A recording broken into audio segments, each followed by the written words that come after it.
Your Hall of Fame announcement, and I mean, going to get in the Hall of Fame there. What was that like? Well, I appreciate you coming up there, Will. You're the only one I saw there. You're welcome. I know everybody was very busy, but Will represented you all very well. No, it was great. It was an amazing. I really didn't know what to expect going up there, but it was a really kind of overwhelming, amazing experience. You know, because it's as Will can tell you, it's an unbelievable facility. First of all. 3 floors, and it's not just a football. I mean, you're talking about Joe Louis and Jesse Owens and Carl Lewis and Hank Aaron, Willie Mays. I mean, just people all walks of life. Coach Bryant, Coach Stallings, 6 Clemson head coaches. It's pretty amazing when you walk through and you see all the people, and so. It was just really, it just became real to me. It was just something, they called me back in the fall, and it just really kind of compartmentalized that away, and then all of a sudden it's there, and it was very surreal, and it was special. So many of my family and friends to be able to, have a moment like that, and so many of my former players who came up there. Was really cool, and our staff and our board. I mean, it was a great event, and special. I mean, no doubt about it. It was a fun weekend. Coach, can you share with us after we'll look at film from the orange and white game, just some of your thoughts about what stood out to you the most? Well, it was a very competitive game for sure. The depth of our team, I thought, showed up in that game. A couple of plays here or there. I mean, could have really made a big difference, and even though the game was the white team, I think, came back, and then the pick by Trayvon kind of sealed the deal because it was fixing to get real interesting. So just some big plays, saw some guys make some plays and finish some plays. The guys in the trenches, I thought did a really nice job, especially some of those guys that we wanted to really see how they responded in a different role, like a Bach course, for example, for the first time, getting a Blake Vincent, getting a first start, a lot of those guys getting a chance to start. So it was good, very competitive, and just another scrimmage. We had 5 scrimmages, so-called gradable scrimmages, counting our half scrimmages, and so just a real big part of the evaluation process. Have you talked to the guys that got drafted this past weekend? Were you surprised by any of those where guys ended up? Not really surprised. I just saw Dorian, and Dorian just came by right before I left, and I was running a few minutes late. He came by to give me a hug, and just he was so excited to kind of tell me his story, and evidently he said he was at a party and they didn't think he was going to get drafted or whatever, and they called him. And he was with Kendall Fuller, and they were high school buddies. I mean, so it was a pretty neat story he was telling me, and so he's fired up. I think he said he leaves tomorrow, as a matter of fact, and he's going out, and then he'll be back. So just really great, to see a guy like him, who a couple of years ago was a free agent, to go all the way up to the 3rd round, and he's excited. He feels like they have a plan for him. And a good fit for the scheme and the things that they're going to ask him to do. So I think they've done a good job of kind of articulating. I mean, he was a very specific guy that they wanted, and so he was really excited about that. But just reached out to all the guys, congratulated them all, and time to go to work. Really, nobody. When you show up on the practice field, nobody's going around saying, "Oh, you got drafted on this day." It's you got to go play.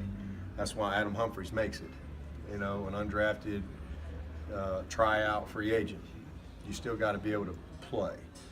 And at the end of the day, that's what it comes down to. So to hear your name called, the 3 guys that got drafted, obviously we didn't have many seniors this year, but the 3 guys that got drafted, for them to hear their name was special.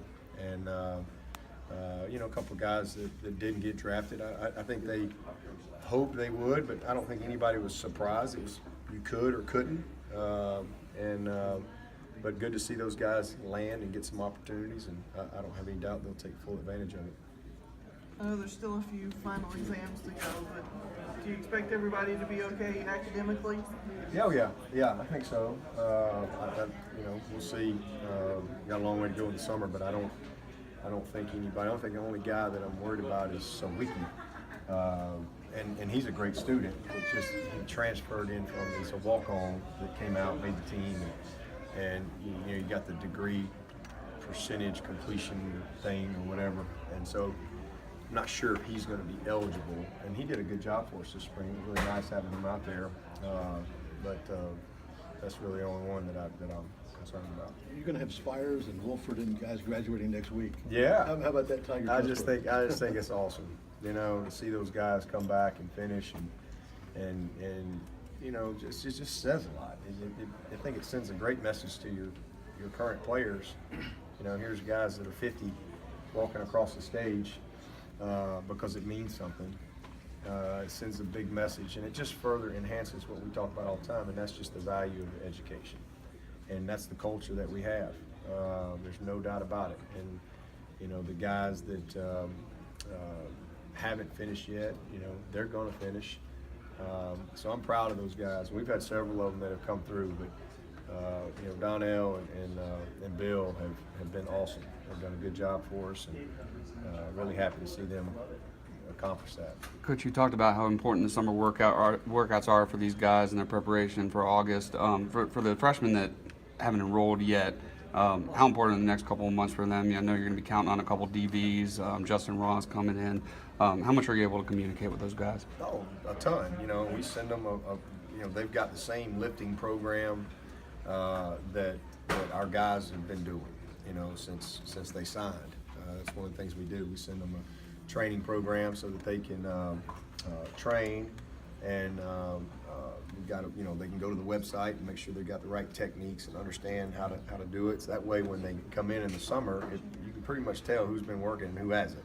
So it's been important time for them, even though they haven't been here, to start learning and kind of bridging that gap a little bit. But I'm excited for those guys to get on campus here in June and get started with them.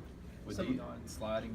Did you talk to him at all about that? Did he seem to be handling okay? Oh, he's excited for his opportunity. I mean, you know, again, I think he was hoping to go higher, but you know, he went where he went, and you know, Grady Jarrett was hoping to go higher too and went in the 5th round, but he's done all right. You know, and I think that at the end of the day, to have when you really step back, to have your name called on draft day is unbelievable, and you know, and that's, you know, teams. There's a lot that goes into it, and I think Deion's going to be a great pro.